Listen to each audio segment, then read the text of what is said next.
Bismillahirrahmanirrahim. Assalamualaikum warahmatullahi wabarakatuh. Alhamdulillahirabbil alamin wassalatu wassalamu ala asyrafil anbiya'i wal mursalin sayyidina nabiyina Muhammadin wa ala alihi wa ashabihi wa man tabi'ahum bi ihsanin ila yaumiddin amma ba'du. Alhamdulillah atas rahmat dan nikmat dari Allah Ta'ala, pada kesempatan kali ini kita kembali dapat melanjutkan pembahasan kitab Inta'ul Asma' fi Syarhi Matan Abi Syuja'. Salawat serta salam mudah-mudahan senantiasa diaturkan kepada Nabi besar Muhammad sallallahu alaihi wa alihi wasallam. Mudah-mudahan kita mendapatkan syafaat dari beliau di hari akhir nanti, amin ya rabbal alamin. Mengawali pembahasan kita, marilah kita sama-sama membaca Fatihah. Kita tujukan kepada guru-guru kita, kepada ulama-ulama Islam, khususnya kepada muallif kitab Ghaya wa Taqrib, dan juga muallifah kitab Inta'ul Asma'. Mudah-mudahan kita mendapatkan berkah dan manfaat dari ilmu yang kita pelajari, amin ya rabbal alamin. Ala diniyah salihah wa qulu niyatin thayyibah. Aku masukkan Al-Fatihah. Alhamdulillah minasyaitonir rajim. Bismillahirrahmanirrahim. Bismillahirrahmanirrahim. Malikul din. Ya kana abdi ya kana sa'in dan siratal mustaqim. Siratal ladzina an'amta 'alaihim ghairil maghdubi alaihim waladdallin. Amin. Pada kesempatan yang lalu kita telah membahas mengenai zakat hewan ternak. Nah, insyaallah pada kesempatan kali ini kita akan masuk pada pembahasan zakat emas dan perak. Ya. Faslun fi zakatiz zahabi wal fiddah. Nah, fasal tentang zakat emas dan perak. Nah, sebagaimana yang kita tahu bahwa di dalam zakat emas dan perak ini ada syarat yang harus dipenuhi sehingga seorang itu diwajibkan untuk membayar zakat emas dan perak, yaitu selain beragama Islam, kemudian kepemilikan penuh yang ditandai dengan status merdeka, dia bukan budak.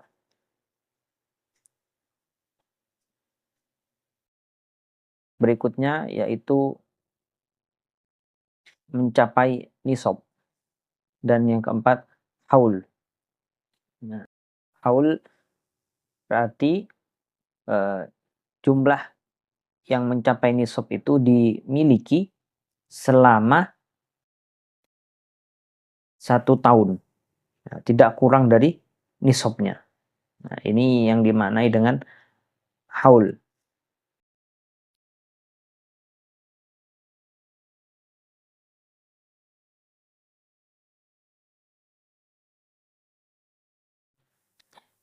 Nah, nisab untuk zakat emas. Zakat emas ini disebutkan oleh muallif, wa nisabu dzahabi 20 mithqalan. Nisabnya emas adalah 20 mithqal. Nah, mithqal ini adalah hitungan dirham, berat dirham, yang mana 1 mithqal sama dengan 1 dirham dan 3 asba' dirham.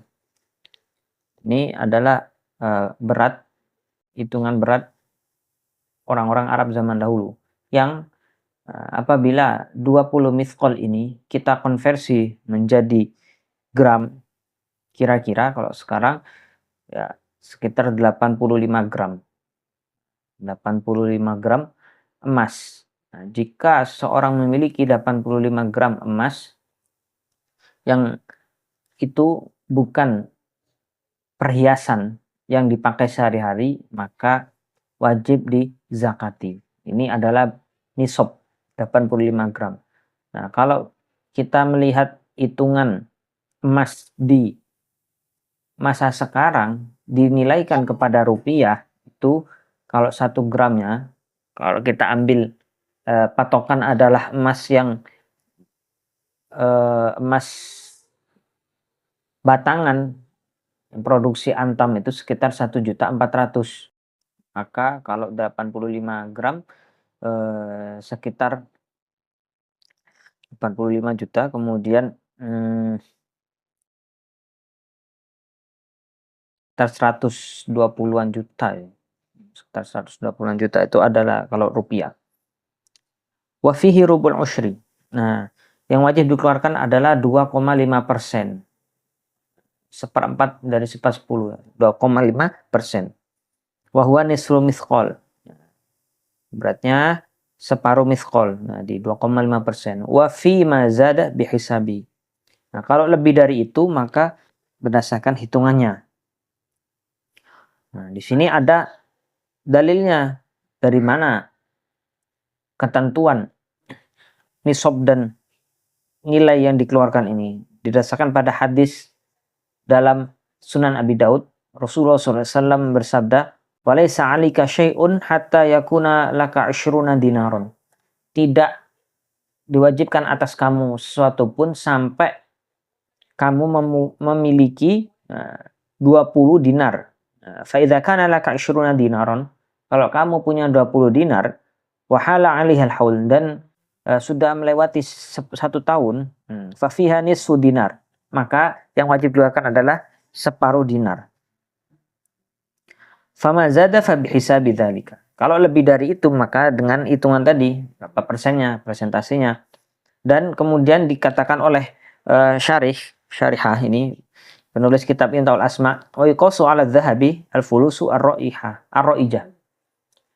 Dikiaskan kepada emas ini adalah mata uang yang beredar saat ini. Fama sawa minha qimata nisabiz zahab. Nah, kalau misalkan uang tersebut nilainya menyamai nilai dari beratnya emas yang nisab tadi, wajabat fihi zakatu rubul usyr. Wajib mengeluarkan zakat 2,5%. Nah, wa yan'aqidu luha min hini musawatiha liqimatin nisab. Dan haulnya itu dimulai hitungannya dari nilainya ketika menyamai nilai nisabnya emas. Nah, wa tudammul fulusu ila dhahabi al-ikmalin nisab. Nah, kalau misalkan ada seseorang ya punya tabungan emas dan punya tabungan uang. Nah, maka ini disatukan. Kalau nilainya sudah sampai nisab, nilai nisab tadi, maka itu dihitung menjadi satu. Keluar zakatnya jadikan satu. Gitu juga kalau ada orang punya tabungan uang yang uangnya itu bermacam-macam, tidak hanya rupiah, ada dolar, ada peso, ada pound sterling, kemudian ada rial Saudi campur-campur. Nah, ini disatukan nilainya, kemudian dihitung nilainya, dilihat apakah senilai dengan nisab. Kalau sudah nyampe nisab dan ternyata nilai sebanyak itu sudah masuk haul, maka wajib dikeluarkan zakat. Nah, dihitungnya adalah nilainya ketika selesai haulnya itu. Misalkan dia sudah punya uang sebanyak itu dari bulan 1 Syawal, maka nanti di 1 Syawal tahun depannya dihitung. Kalau misalkan nilainya di awal Syawal yang tahun kemarin itu 120, ternyata sekarang itu 250 juta, maka yang dihitung ada dari 50 jutanya ini. Nah, nilai akhirnya yang dihitung. Wa nisabul waraq. Nah, mi'ata dirham. Nah, adapun nisab dari waraq. Waraq di sini adalah perak, adalah mi'ata dirham, 200 dirham. 200 dirham. Atau kalau dikonversikan ke gram itu 595 gram. 595 gram perak. Wa fi rubul usyr. Nah, yang wajib dikeluarkan juga sama, yaitu 2,5%. Nah, wa huwa khamsatu darahim, yaitu 5 dirham. Wa fi ma zada bihisabi. Kalau lebih itu sesuai dengan hitungannya. Kalau misalkan 600 ya berarti 2,5%-nya dari 600 berapa? Kalau misalkan 1000 gram itu 1 kilo, berarti 2,5%-nya berapa? Sekitar kalau 1000 gram maka 2,5 25 gram. Ya, 25 gram. Wala tajibu fil hulli al-mubah zakat. Nah, tidak diwajibkan pada perhiasan, ya, perhiasan yang dipakai secara mubah itu tidak wajib dizakati. Ini sama halnya dengan tanah dan bangunan yang kita tempati itu juga tidak wajib dizakati. Lain halnya kalau misalkan kita punya tanah, kemudian kita niati tanah itu untuk dijual, maka itu wajib dizakati. Tapi kalau tanah dan bangunan itu kita pakai untuk usaha, maka itu tidak wajib dizakati. Atau kita pakai buat tempat tinggal, nah itu tidak wajib dizakati. Begitu juga perhiasan yang kita pakai sehari-hari itu tidak wajib dizakati. Tidak wajib dizakati. Kalau misalkan perhiasan itu dipakai dengan oleh yang halal, misalkan wanita memakai emas, maka itu tidak wajib dizakati. Nah, kalau misalkan perhiasan tersebut dipakai oleh orang yang haram memakainya, misalkan laki-laki itu haram pakai perhiasan emas, ternyata dia pakai emas. Nah, emasnya itu ternyata beratnya sampai nisab. Nah, maka ini wajib dizakati. Nah, ini ada keterangannya al-mubah, yang mubah. Kalau yang haram wajib dizakati. Kalau yang mubah tidak wajib dizakati.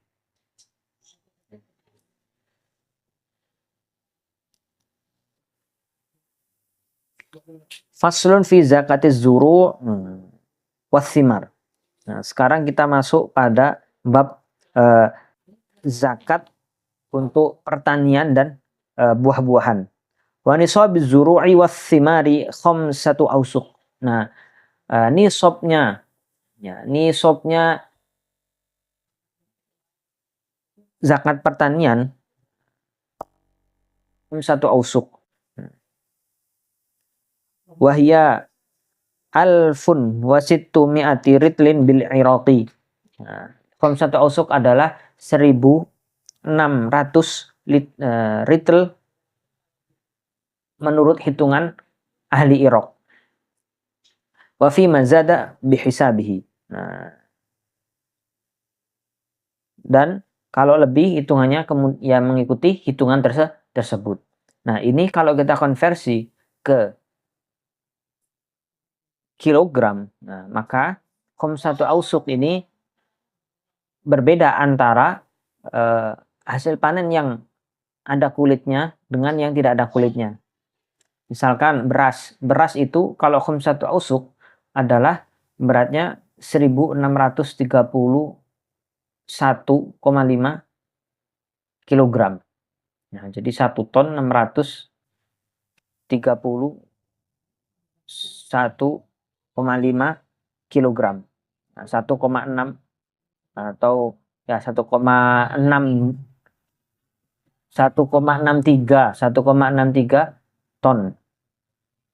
Itu kalau ada kulitnya, nisabnya segitu. Nah, kalau misalkan tanpa kulit artinya sudah jadi beras. Sudah, kalau tadi itu masih gabah, ada kulitnya. Nah, kalau tanpa ada kulitnya, ya artinya dia beras, maka itu separuhnya nisabnya. Nah, sekitar 815 kilogram. 815 kilogram itu adalah nisabnya. Wa fiha in suqiyat bima is-sama'i awis sayhi al-usyru. Nah,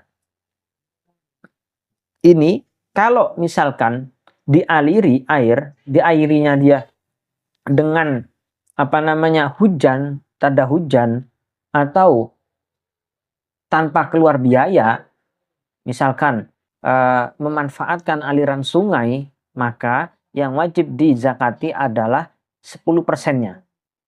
10%-nya dari hasil panen. Nah, kalau misalkan yang dikeluarkan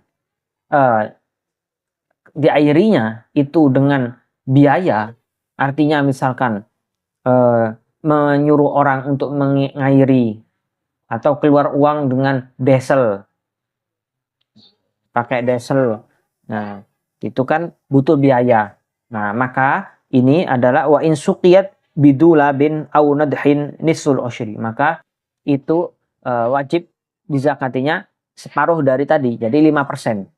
Jadi kalau misalkan mengairinya itu dengan biaya, maka 5%. Kalau tanpa biaya, misalkan tak ada hujan, atau misalkan aliran sungai yang tanpa effort, tinggal buat saluran saja, maka itu menjadi 10%. Nah, di sini perbedaannya.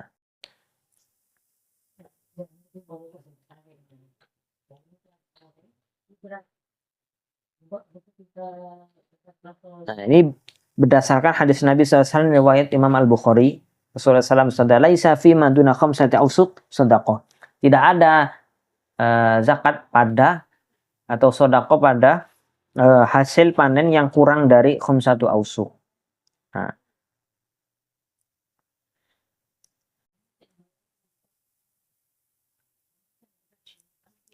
wala tudammu samratu amin ila samrati amin akhar wa kadza zuru wa tudammu ila samratil am nafsuhu wa in ikhtalafa idrakuna. Ini kalau misalkan panennya itu dalam 1 tahun berkali-kali, maka hasil panennya itu digabungkan jadi satu, boleh digabungkan jadi satu. Jadi kalau misalkan sekali panen nggak nyampe nisab, tapi ternyata kalau digabungkan nyampe nisab, maka itu dijadikan satu dan wajib dikeluarkan zakatnya. Nah, lain hal kalau misalkan sudah beda tahun. Kalau beda tahun maka tidak digabungkan. Tapi kalau masih satu musim panen, itu panennya berkali-kali dan itu nyampe nisab, kalau digabungkan maka wajib dizakati. Nah,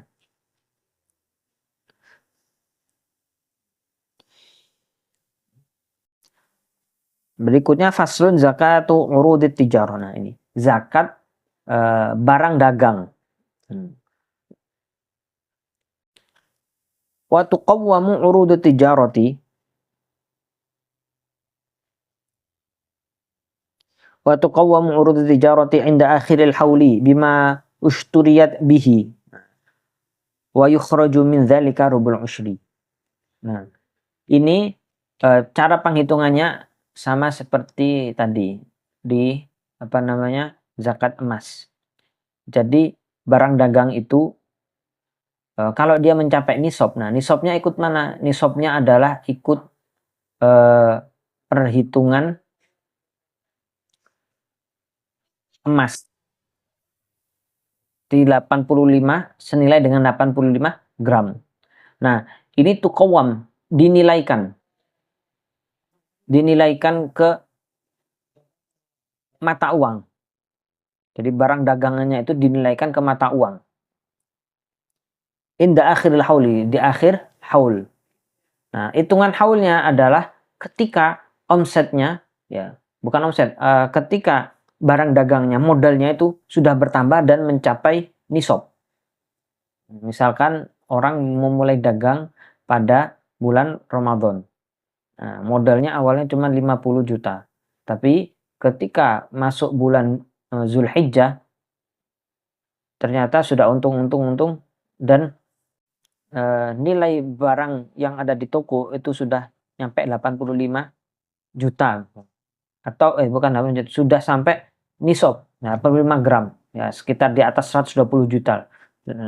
Jadi awalnya cuma 50 juta, kemudian di bulan Zulhijjah sudah sampai 120 juta. Nah, ini kan sudah sampai nisab. Nah, sudah sampai senilai dengan 85 gram emas. Nah, maka dimulai dari bulan Zulhijjah itu, misalkan dari mulai 15 Zulhijjah. Berarti dari mulai 15 Zulhijjah itu mulai hitungannya haul. Nah, kalau misalkan selama 1 tahun nilai barang dagangannya tadi yang di toko itu yang berputar dan juga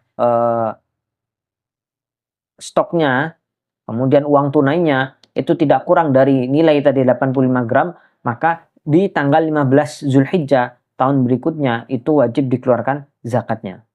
Nah, dan di barang dagang itu aset tetap tidak dihitung sebagai yang wajib dizakati. Yang wajib dizakati adalah aset lancar.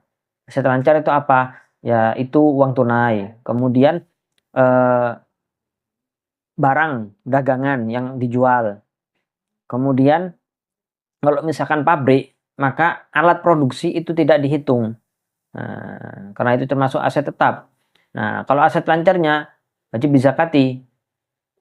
Misalkan bahan produksi itu dihitung. Kemudian barang yang belum terjual. Kemudian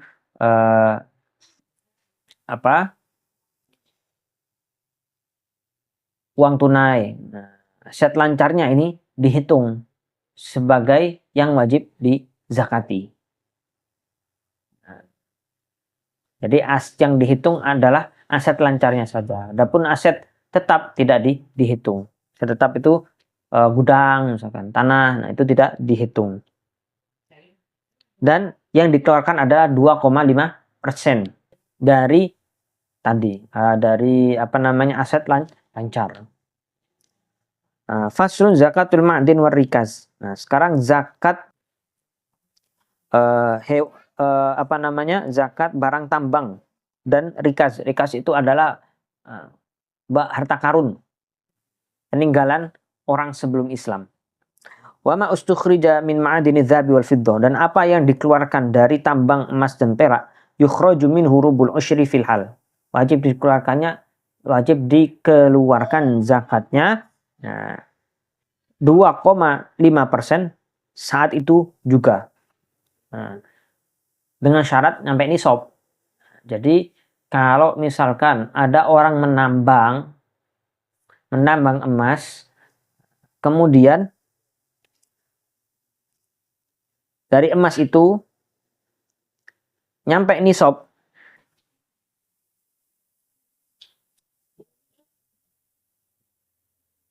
atau dia tidak mencapai nisab, tapi penambang tersebut punya aset dari tambangnya yang kalau dikumpulkan mencapai nisab. Jadi intinya kalau hasil nambangnya sudah mencapai nisab, jadi hasil tambang yang mencapai nisab, entah itu sekali nambang atau dengan berkali-kali nambang, yang itu nyampe nisab. Jadi yang kalau emas 85 gram, kalau misalnya perak 595 gram. Nah, kalau sudah sampai nisab maka wajib dikeluarkan zakatnya tanpa perlu menunggu 1 tahun. Nah, berapa?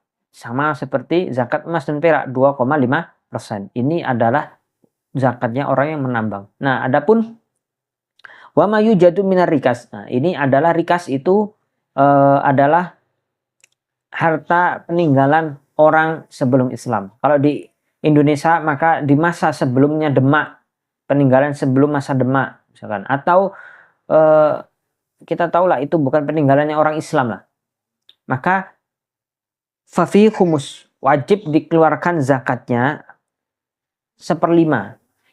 1/5 itu berarti 20%. Wajib dikeluarkan 20%. Nah, tapi tetap yushtaratu liwujubi zakati fihi an yakuna ma'dinu dzahab aw fiddah. Syaratnya ya harta karunnya itu ya harus emas dan perak. Kalau misalkan batu ya enggak wajib dizakati. Karena peninggalan kita nemu koin-koin emas dari masa Majapahit misalkan.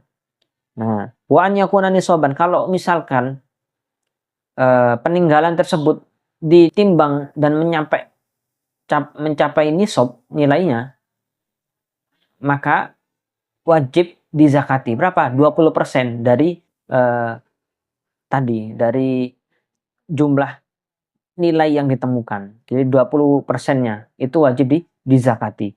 Dan ini juga sama seperti ma'din tadi, tidak disyaratkan haul. Jadi seketika itu juga kalau ditemukan dan nilainya nyampe nisab maka wajib dikeluarkan zakatnya. Kalau yang tadi tambang itu 2,5%, kalau yang rikaz itu 20%. Nah, humus 20%. Nah, kalau yang ditemukan adalah barangnya orang Islam, kita tahu ternyata itu ada tanda-tanda bahwa itu milik umat Islam, misalkan ada namanya seorang muslim, maka itu nanti bukan masuk rikaz, tapi masuknya luqotoh. Perlu diumumkan siapa pemiliknya, apakah masih ada ahli warisnya, misalkan apakah ada yang berhak. Nah, Itu maksudnya bab luqotoh. Jadi yang membedakan luqotoh sama rikaz adalah kalau rikaz harta karun itu kalau yang ditemukan miliknya bukan umat Islam. Nah, adapun kalau umat Islam maka maksudnya adalah barang temuan luqotoh yang harus diumumkan. Nah, ini yang bisa kami sampaikan untuk kesempatan kali ini. Apabila ada hal-hal yang ingin ditanyakan, bisa ditanyakan ke pengurus Klubun Salim atau di kolom komentar. Dan apabila ada hal-hal yang kurang selama kami menerangkan, mohon maaf sebesar-besarnya. Bila taufiq walhidayah wa ridha wal inayah. Wassalamualaikum warahmatullahi wabarakatuh.